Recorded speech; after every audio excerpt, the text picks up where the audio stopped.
Ladies and gentlemen, without any further ado, please join me in welcoming Graham Henderson.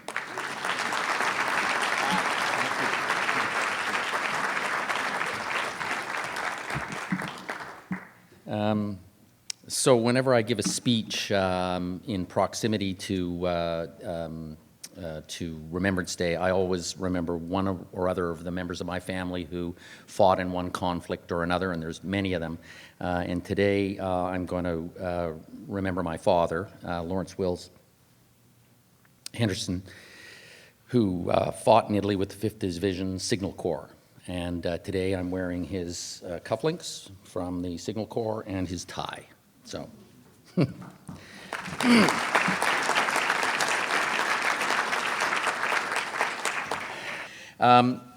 So back in 2003, a famous Canadian recording artist had this to say when he was asked about his prospects in the digital economy.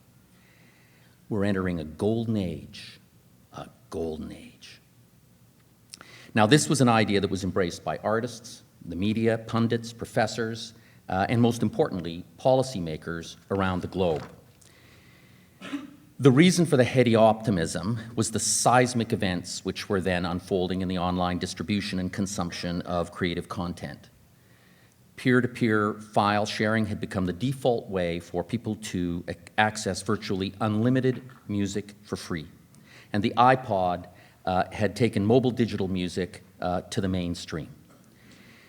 The artist who praised the unfolding of this golden age believed that the digital era would usher in a utopia, both for music and for the consumer, musicians and the consumer.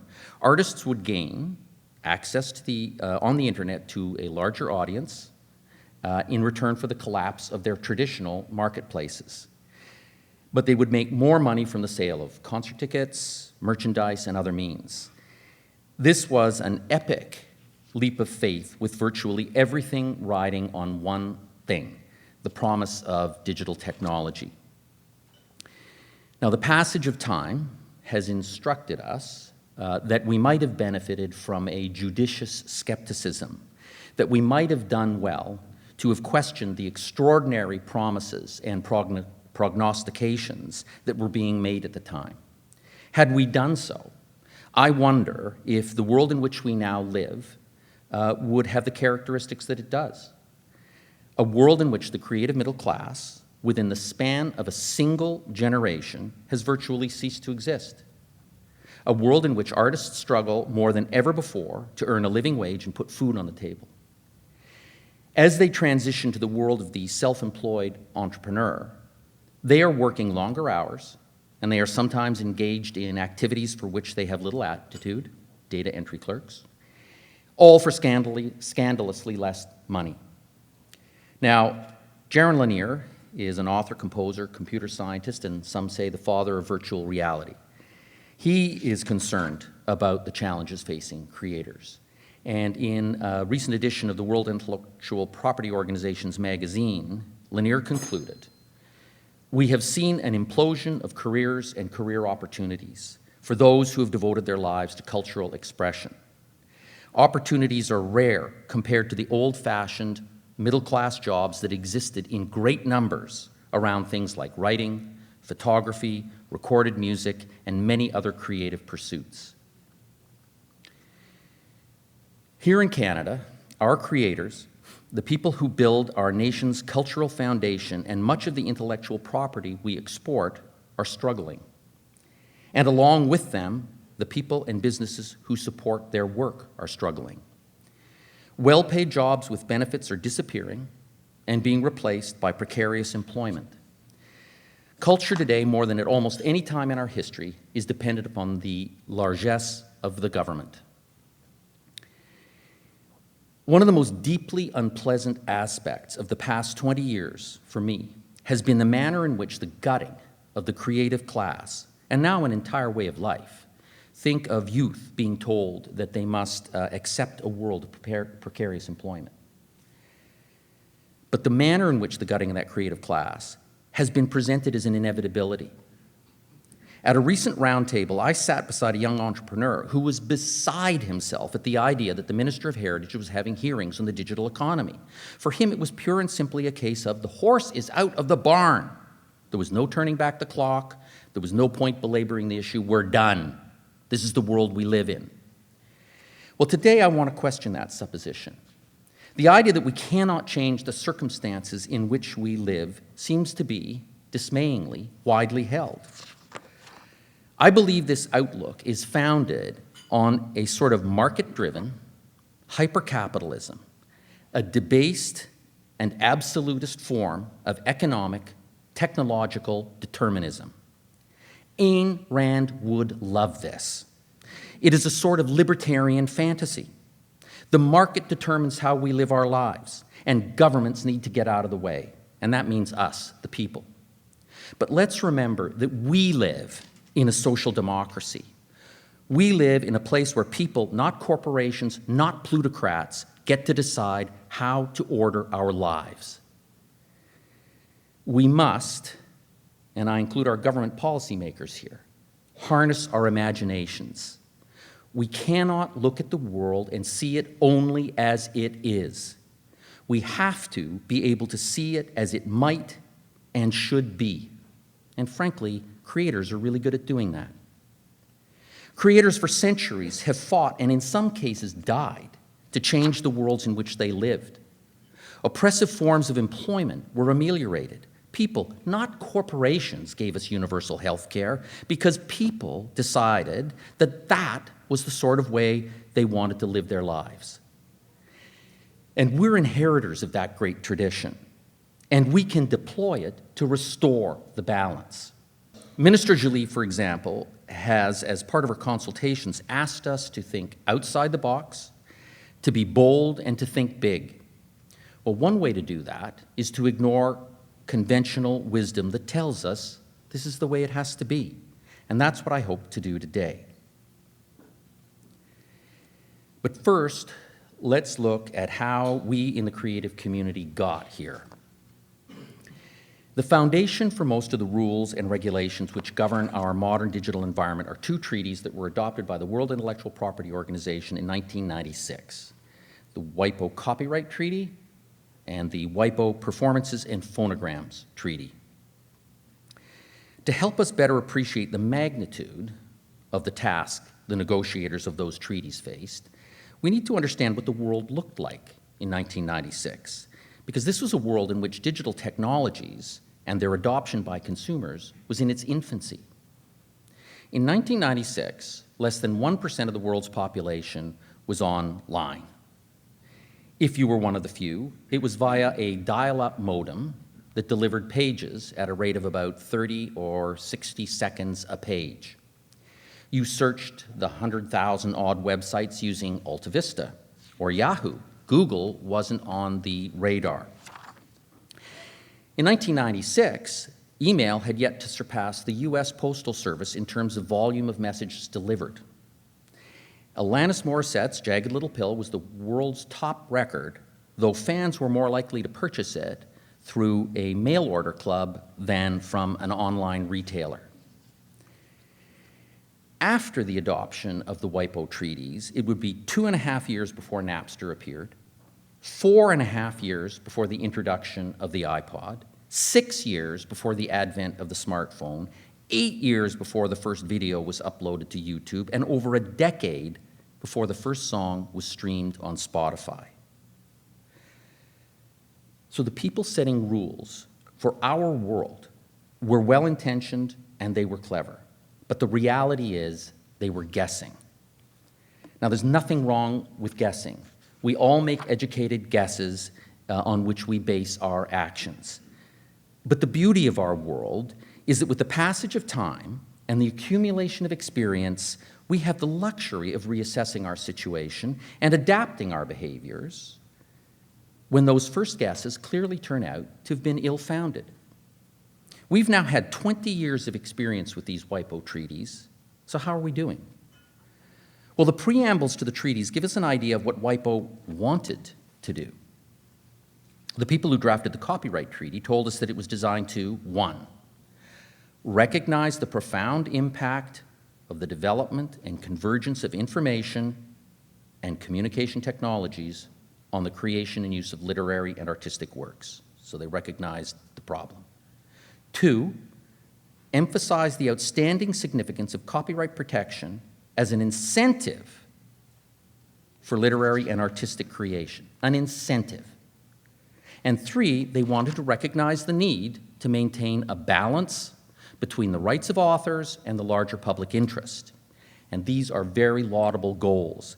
But very clearly, everything was going to come down to the question of balance. If balanced correctly, the new rules would supercharge the digital marketplace, a boon to both creators and the public. But very quickly, fissures began to appear. Technology advocates and so-called intermediaries, what we call intermediaries today, they argued that in order for the new technological infrastructure to get off the ground, creators were going to have to give up something to get something. And what they would give up would be copyright payments that would otherwise have been required under the pre-WIPO rules. Exceptions would be created. And in return, creators would benefit from a larger, more diverse marketplace. So-called middlemen would disappear. All manner of economic miracles would take place. It would be win-win. So when the first major country to implement the WIPO treaties, the US, did so in 1998, the intermediaries and other technology companies insisted on a quid pro quo, a series of safe harbors from liability. These safe harbors were codified in the Digital Millennium Copyright, and they served subsequently as a template for legislators right around the world. Almost every exception excused someone from making a payment to a copyright owner that they would otherwise have been required to make. But there was a social quid pro quo for this, and it was articulated over and over and over again, and that is this: creators, no matter what happened to anybody else, creators would be better off. In my view, this amounted to more than a bargain, more than an article of faith. It was a social contract, a bargain which very quickly turned Faustian, and a social contract that now is in a shambles.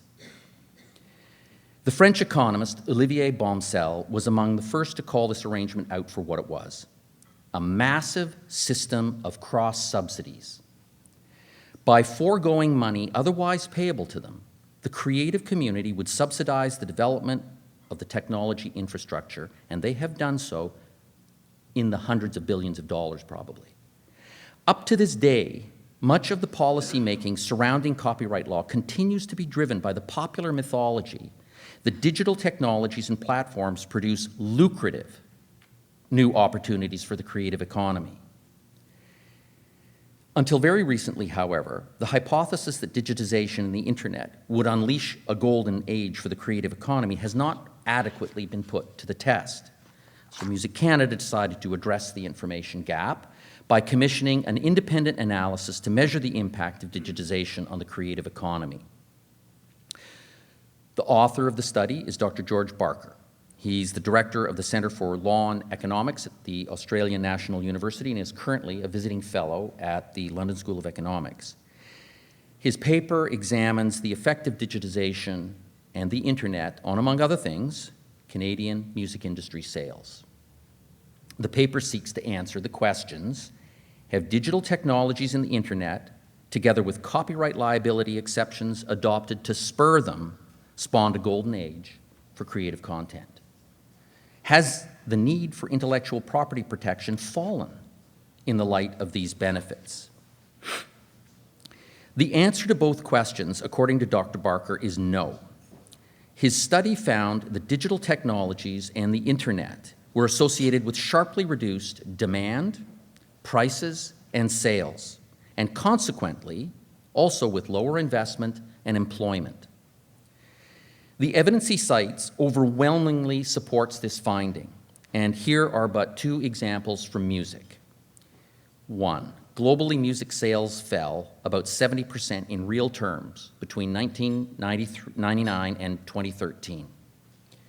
Two, In Canada, from 1997 to 2015, music revenues fell to 20% of what they would have been had they kept pace with inflation and real GDP growth. Now, that's a modest expectation, to say the least. This resulted in a cumulative revenue gap in Canada alone of $12 billion. Put another way, over $12 billion that would have gone to musicians and rights holders simply disappeared. Most remarkably, this happens at a time when music consumption rises to record levels. As music was gaining in value to the consumer, its value to the creator was going in the opposite direction.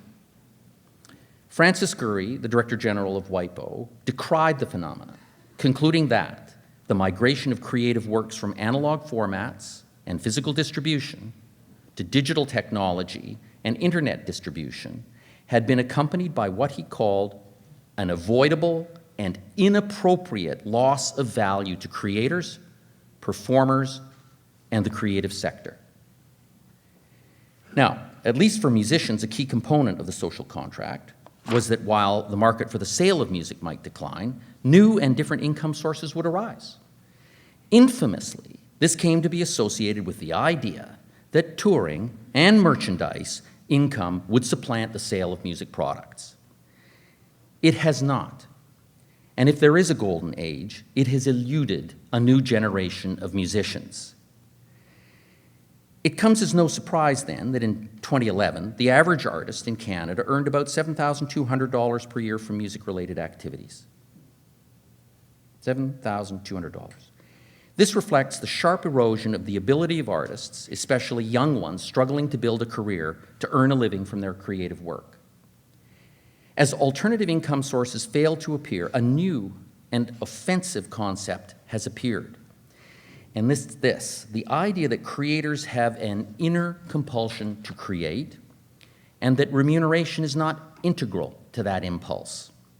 This is an idea which reached its nadir in Amanda Palmer's remark that musicians would be happy to perform with her for beer and hugs. But musicians aren't the only creators feeling the pinch. According to a 2015 survey by the Writers' Union of Canada, authors are earning 27% less from their craft than they did in 1998 after taking inflation into account. The survey also found that median net income from writing was less than $5,000 and that the average income was around $12,900, far below the average Canadian income of around $50,000. More than 80% of writers earn an income from their writing that is below the poverty line. Now, creators are not alone in their struggle to stay afloat in this new economy. Taking a broader view, Guy Standing, British economist, argues that technologies are disrupting the way income and earnings are distributed across the board. In his new book, The Corruption of Capitalism, Standing describes the appearance of a rental wedge, quote, between profits which are growing and ever more concentrated, and wages which are falling and ever more uncertain. The Precariat, as he calls this new social class, is, quote, defined by the insecurity and instability of the work it performs. He identifies them as Uber drivers, millennial interns, part-time lecturers, and the cleaners and couriers of the gig economy. Well, creators belong on that list, as its charter members, I would argue. I have heard corporate executives and government policymakers discuss the gig economy in almost breathless terms. And invariably, the people who are so doing have full-time jobs with benefits and pensions. They have no idea how desperate the life in the gig economy can be. Musicians know. All of this is taking place in an environment in which music is generating fabulous amounts of money. It's just that, as Gurry points out, very little of it seems to be finding it onto the creator's side of the ledger. Part of the problem has to do with how people are consuming music online. There are two principal methods. People are increasingly familiar with these. One is subscription services like Spotify, and others ad-supported.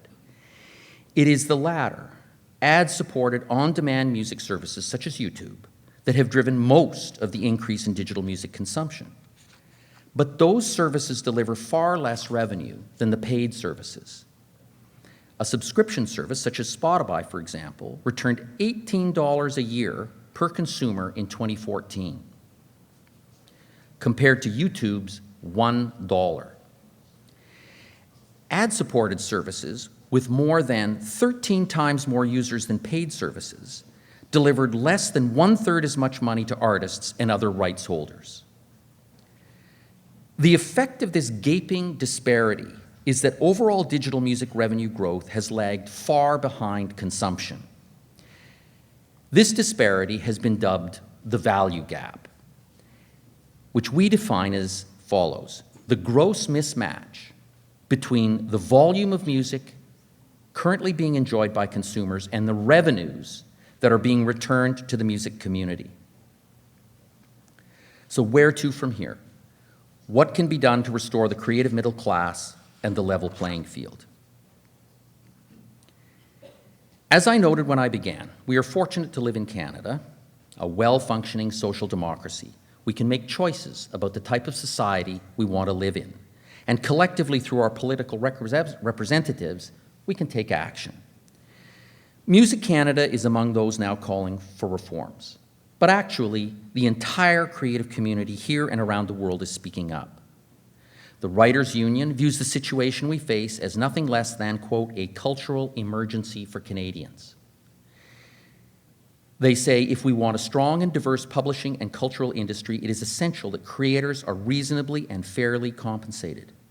If writers continue to be compensated at these low rates, it will inevitably become impossible for professionals to earn a living in the field. This year, in Europe and the United States, thousands of musicians have petitioned their governments to address the value gap and rebalance the rules. Expect more of the same very soon in Canada. You heard it here first. There is very clearly a call to action. So what should that action look like?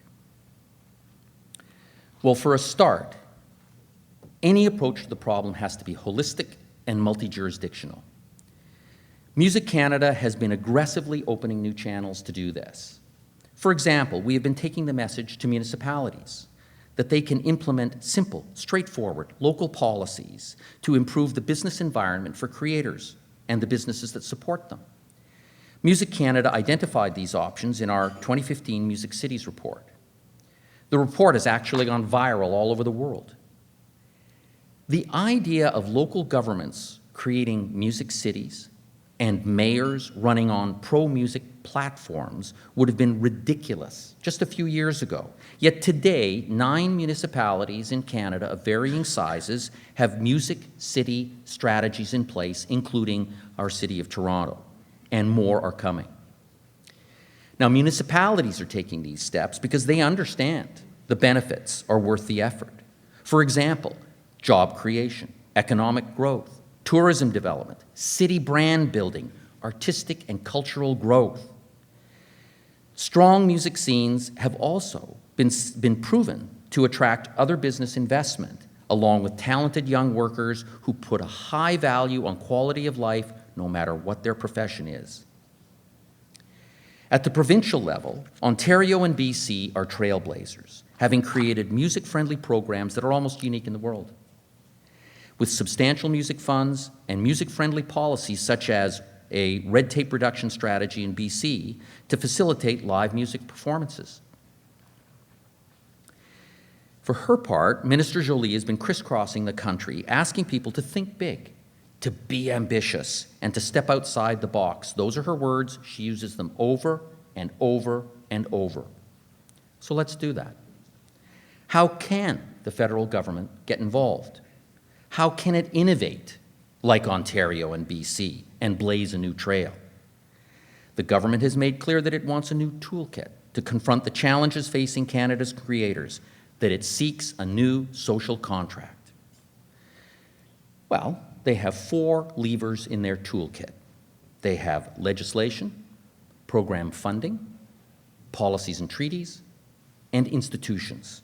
So here are some thoughts about how those levers might be pulled to benefit our creative community. Legislation. This one's simple. End all cross-subsidies paid by creators now. The businesses that benefit from those cross-subsidies have become wealthy beyond imagination over the years. The goal was initially to get them off the ground. Job done. The creative community has been making its contribution for 2 decades. It's payback time. Policies and treaties. First, I'd like to applaud the federal government for signing the CETA agreement with the European Union. This treaty contains provisions that will encourage the production of intellectual property assets. The creation of these assets results in a double dividend for our country. One, they're material assets, which are owned by Canadians and can be exported. 2, they're cultural assets, which allow us to tell our story to the world. More of this, please. Second, I note that Ontario, BC, and municipalities across Canada are all designing policies to attract foreign direct investment into their domestic music marketplaces. The federal government would do well to heed those examples and pitch in with supportive policies of their own. Third, Canada is home to one of the most vibrant music scenes in the world. Provinces and municipalities are awake to the music tourism opportunities this presents. This is an easy one, Ottawa. Tell the rest of the world what a brilliant destination we are for music tourism. Market music. Brand Canada as one of the greatest live music scenes in the world and brag about it. Program funding. Canada currently boasts an enviable system of program funding for music, but that funding must keep pace with inflation as well as the changing realities of the marketplace and creators' lives. Now, I have repeatedly urged the government to pay attention to study how the lives of creators have changed. For example, in a globalized market, developing export opportunities is critical for them. So, spend money on the Trade Routes program, a lot of money, and earmark some of it for music. Next, well, artists' incomes have cratered. What could that mean? Well, how about the fact that they can't afford homes? Housing affordability has become an increasingly urgent issue for them. The federal government should seriously examine this issue in the context of cultural infrastructure. And by the way, Ontario, get with that as well. Cultural infrastructure has to be part of your infrastructure spending. Musicians used to be surrounded by a battery of enablers and supporters. They are gone with the ecosystem, gone with the money. Musicians are now, more often than not, micro-businesses, sole proprietors, and entrepreneurs.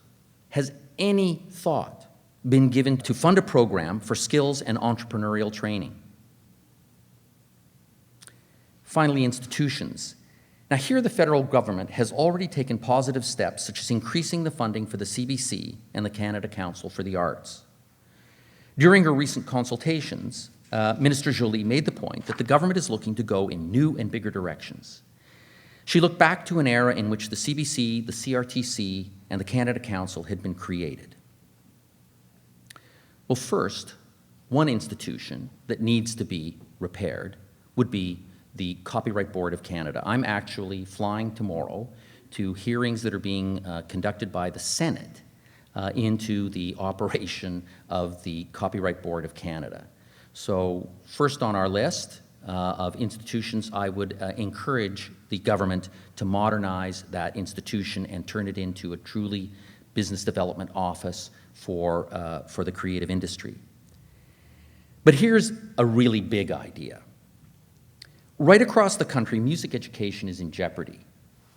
Increasingly, students with access to music education are coming from affluent families. Inner city youth, remote, rural, and Indigenous communities are the losers. But it's not just music. It is liberal arts in general that is at risk.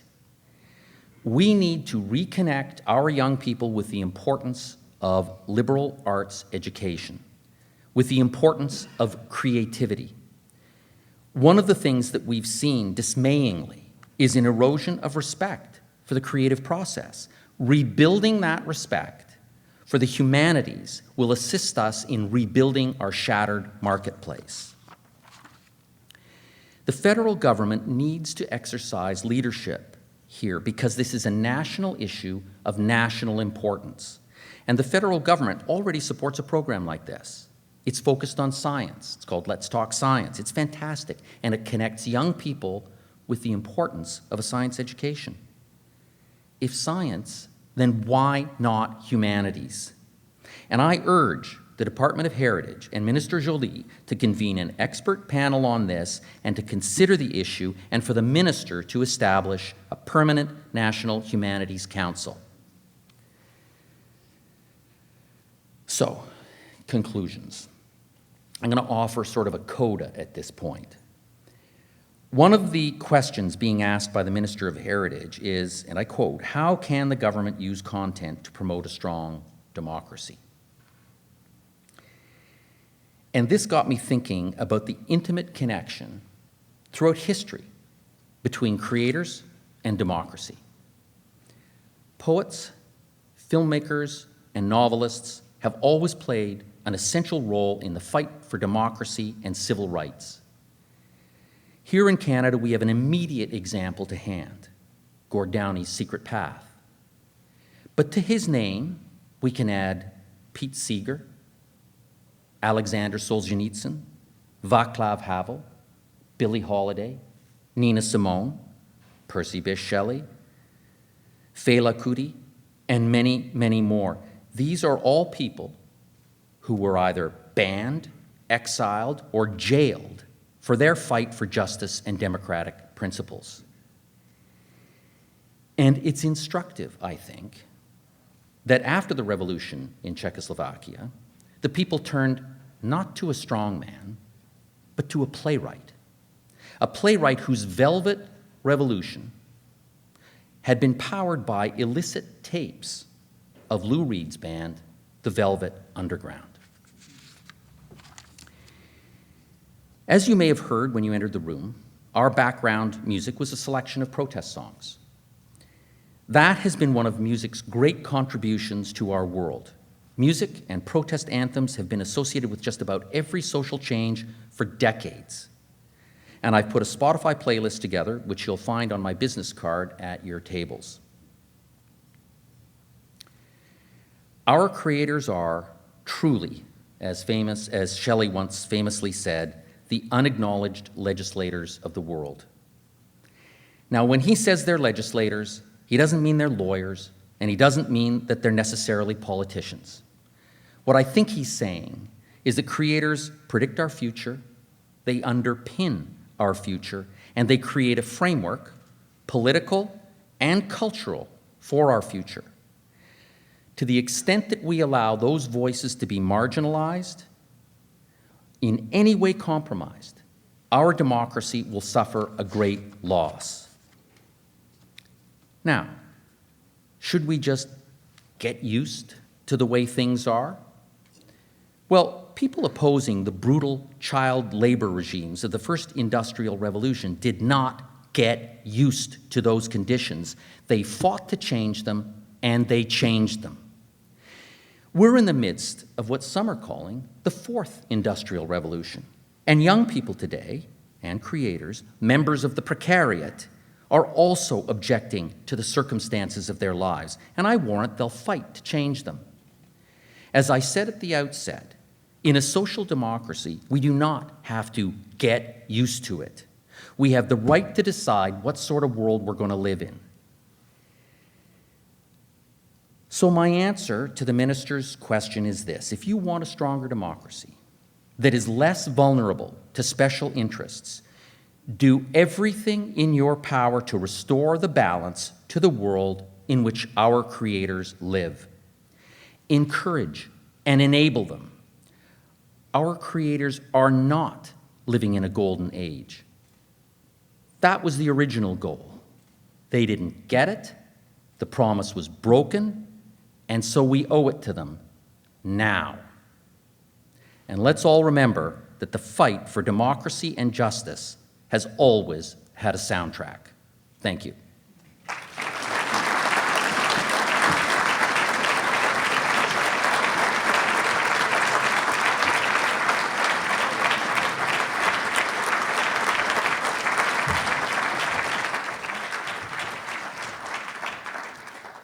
Thank you, Graham, for being a champion for creators. My name is Miranda Mulholland. For those who don't know me, I'm a violinist, I'm a singer, I'm a label owner. You may have seen me with the Great Lakes Swimmers or Bellstar, my new band Harrow Fair, or Jim Cuddy, but that's not important. What is important is that although you might not know me, you've probably heard me because I've played or sung on over 75 albums, including many Juno-nominated and award-winning records, many TV shows and films, and I own a boutique record label that represents several Juno and Grammy Award winners. I've recently become artistic director of a music festival in Muskoka, and I'll be performing on Broadway next summer in a role that was written for me. But this is embarrassing, and I will level with you. I can barely afford rent in this city that I need to live in to work. Graham spoke about what the new reality is and what we should get used to. Well, since I became a professional musician after leaving McGill University in 2001, a great time to enter the workforce, I've had to get used to being a marketer, a promoter, a data entry clerk, a driver, a travel agent, a social media expert, and a paralegal, just in order to make a living as a singer, songwriter, and violinist. This is our new reality. This new reality tells us that streaming is the answer. I agree that there are benefits to having our music available everywhere, but here's the truth, and I'm telling you as an artist and also as a label owner, that in some cases, 1,000 streams of one song nets the artist less than if only one person bought that same song. And if you consider recording costs alone, this is unsustainable. So we're told that touring is the answer. The live show is the message. And philosophically, I believe this, but it's also unsustainable. With the devaluation of music that occurred since 1999, fans are more unwilling to pay for live music, and the market is saturated with bands trying to eke out a living. And I want to tell you a secret. I want to let you in because musicians are compelled by social media to present our best moments. This forces us to never admit to or show the Motel 6 nights and the 4 to a room, the dodgy food, the bad sound, the hours of hurry up and wait. And I'm telling you, this happens to way more artists than you think. We're just afraid of showing anyone the reality because this new reality, the perception of success is so important, as we're told over and over again. Now, speaking as a woman on the road, and usually the only woman in a band, the challenges are myriad. But I can't even comprehend the challenges of my friend Caroline Brooks from the Good Lovelies, as a mother of 2 who's been told that the only way to make a living is to get on the road. When your children are not of school age, that's one thing, and it's difficult, but surmountable, and she's making a damn good try.